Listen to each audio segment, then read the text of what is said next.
So what's up, everyone? It is your girl Gel Beauty 87 here, aka Grace, and today we're gonna get into the worst products I tried so far in 2022.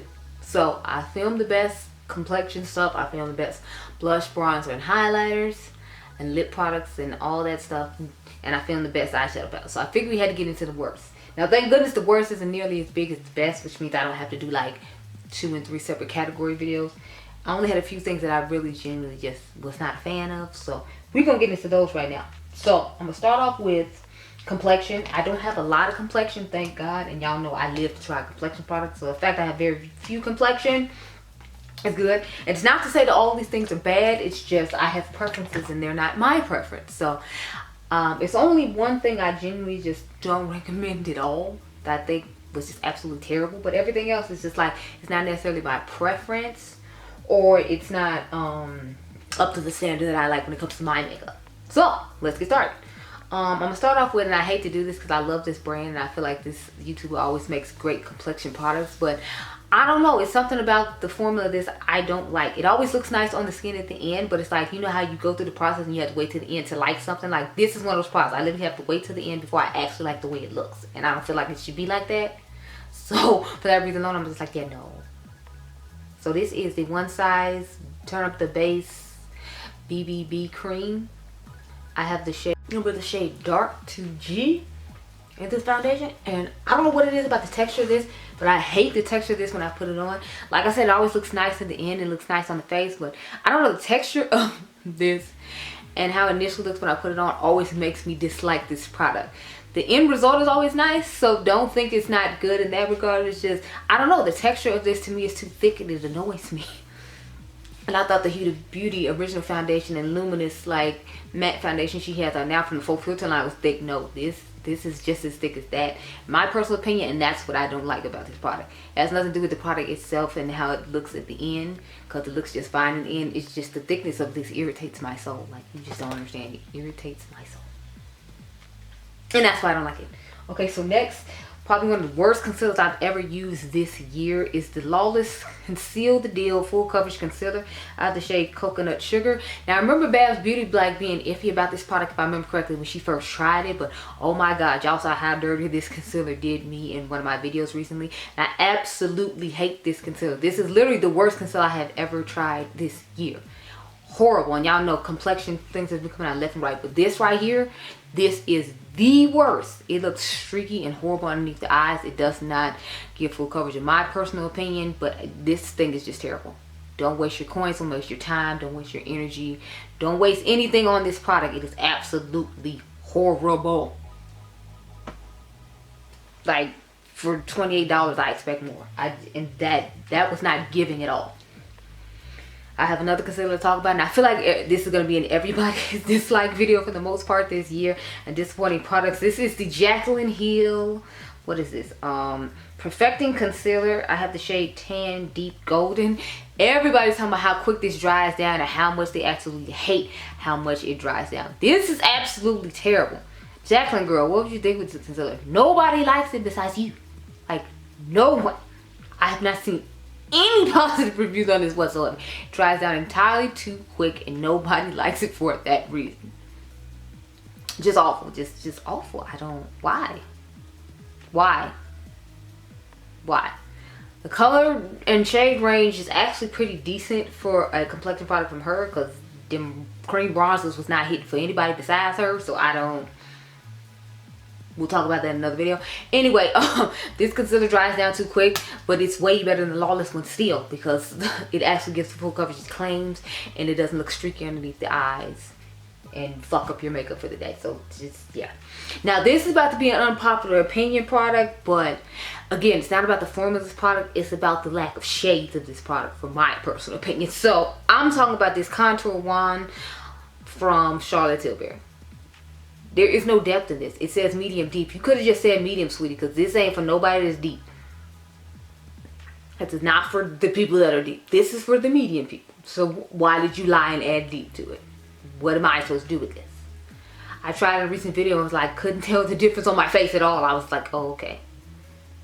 I don't And the fact that it's always selling out, I'm always confused about. Because once I got it, I was like, the formula's nice, but like the pigmentation is lacking for anyone who looks like me. So I'm gonna need you to do better with this. Cause how the cream coming out this thick and deep and very pigmented and nice, and then this is just, it's not hitting. Charlotte, what happened? What happened, Charlotte? Cause this ain't hitting. You know, it hit different than that, like that song by the girl. Yeah, no, that's not hitting at all. The formula's fine, it's just the color's not hitting. So maybe you can actually come up with a deep one that's supposed to call it that medium deep, because it's not hitting. No.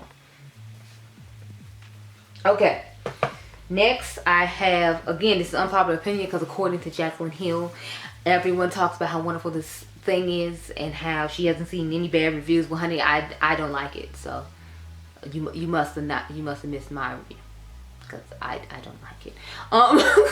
Yeah, this is the powder she did with her mom, the loose setting powder, in sheer deep. Now my problem with this, and that's probably why, because it's not the formula itself that I have a problem with, it's the lack of pigmentation for me. That's the problem. But again, it says sheer deeps. Not to mention, this oxidizes my foundations and makes them darker. So if I have on a winter shade foundation in the summertime, it'll be useful in that regard. But otherwise, it doesn't serve a purpose in my collection. And I already have the Beauty Blender one in a deeper shade to fix that problem. And that one actually gives coverage. My problem is it doesn't give any coverage, and then it darkens all my foundations. I don't want my foundation darkened. And I want coverage in the setting powder. I don't just want a setting powder to set my face with. It needs to give me some sort of coverage. And this isn't doing that. So that's why it's not a good product to me. Now, like I said, some of these products, they're fine products. It's just, for my makeup preference, it's not giving what I need. And that, just like Patch's foundation, isn't giving what I need. So there's that. I feel bad, but I got another One Size Beauty product. So I have the One Size Made for Shade Bronze and Sculpt Trio. I have the Dark Trio. I don't know. I don't like this. Like, I don't like the color tones in here. Like, I don't like this red medium shade right here. Like, look at how red that is. I don't like that. This one is okay, but it's still a little red. To me, this is just like way too red. I don't like, I mean, I like the top shade okay, but you have to think how many bronzers came out this year. So this just wasn't giving compared to all this other stuff I tried. And then I don't think I haven't even touched the contour at the bottom. So I wasn't impressed by this. I like the blushes better. So you know, I would recommend those. I wouldn't recommend this. So I don't like it. 500 million bronzers came out this year, and that was the one that impressed me the least. So that's just it. I'm sorry. Next, I have a blush from Haus Labs. From her original line, this is called Tutu Gel Powder All Over Rouge Cheek and Lip Color in the shade Bellini. Now, the color looks fine. It just doesn't give off enough pigmentation, for my personal opinion. It barely picked up on the brush, and I tried to pack it on, and like, it was not showing up. So it doesn't have enough pigmentation for me in a blush. I don't know if it's too hard pressed in the pan. And I tried like different brushes. I used natural hair and I used synthetic hair. So it wasn't like I just used one brush with this blush one time and then decided I didn't like it. Like, I tried with different things and it just doesn't show up for me. So I don't know if they made it lightly pigmented because you had to put it on your cheeks and your lips, or because people like lightly pigmented blushes. That's fine, but it's like I want it to be able to be built on itself, and I feel like this didn't do that. Or maybe the color's just too light for some of my skin tone. I don't know which one it is, but I wasn't impressed with this. So yeah, it's a pass for me. I haven't bought anything from her new line either because it's grossly overpriced in my opinion. I'm not paying $40 from a bronzer for you, especially when all of the stuff just went 50% off. I was gonna do a comparison, but once I saw the bronzer was like 40 bucks, I was just like, Sorry y'all, I'm editing videos in between like doing this video, so I randomly heard myself in the background and freaked myself out, like, what in the hell is going on? Because I just heard somebody talking, I was like, huh? And then I realized like the video had finished editing, because when it finished editing, it starts playing on its own, so you can look at the footage and see if you think it's okay. Anyway, the last part we got is eyeshadow palettes. So these eyeshadow palettes just did not impress me at all for one reason or another. It was either like the formula wasn't what I was expecting it to be or hoping it to be. That's mainly it. Like, the formula wasn't I expected it to be and hoped to be, whether it was the shimmer formula or whether it was the matte formula or whether it was both, depending on, you know, like the palette. So I'm gonna start off with the palettes you didn't even see, because that's how much I wasn't personally feeling the formula. Now, I bought this based upon the recommendation of my girl Dr. Ash on her makeup, and my girl Karen Harris here on YouTube. They were both talking about this Fenty Cosmetics Bloom palette. I wasn't impressed with this palette. I don't like the shimmer formula of their shadows. And then I feel like these mattes were too hard pressed in the pan and didn't show up the way I wanted them to. I felt like they weren't deep enough. And they were hard pressed in the pan as well. So I felt like they were hard pressed in the pan. And then I don't like the finicky shimmers that they had. But Ashley talked about the finicky shimmers, and I was like, okay, well, maybe just the glitter glue and like wetting the brush, like she said, would work. Because I'm not a person who wants to put on eyeshadow with their fingers, so I wasn't feeling that. And I didn't get the pigmentation I wanted out of here. So I was disappointed in this palette, which is why it's in this video. Now, the Evil Mermaid one, because I ordered both of them at the same time based upon their recommendation and the fact that the Evil Mermaid was only 25 bucks. I like the mattes in that better, but I still don't like their shimmer formula. It's just, I don't like their shimmer formula. So I have to remind myself, like, if the matte ratio is better than the shimmer ratio, and then it depends on how the matte formula is that time. Because, like I said, the matte formula in that to me isn't good, but the matte formula in the Evil Mermaid is. So I don't know. I don't know if I'll buy any more palettes from them just because I didn't like the first experience I had with that one. So we'll have to see where it goes with that brand. They're not a brand I really like feature or talk about anyway. And when I asked y'all if y'all want a video on the Evil Mermaid, nobody ever responded. So I'm like, that told me everything I need to know right there. I just need to invest in other brands and the brands I normally invest in that you like to watch, because you didn't even want to hear about it. And you know, a lot of times I'll go ahead and buy some stuff sometimes even if I don't necessarily want to be bothered because you want to hear about it. The fact that you didn't even want to hear about it said all I need to know. Okay, next I have the Hindash Monochromats Palette.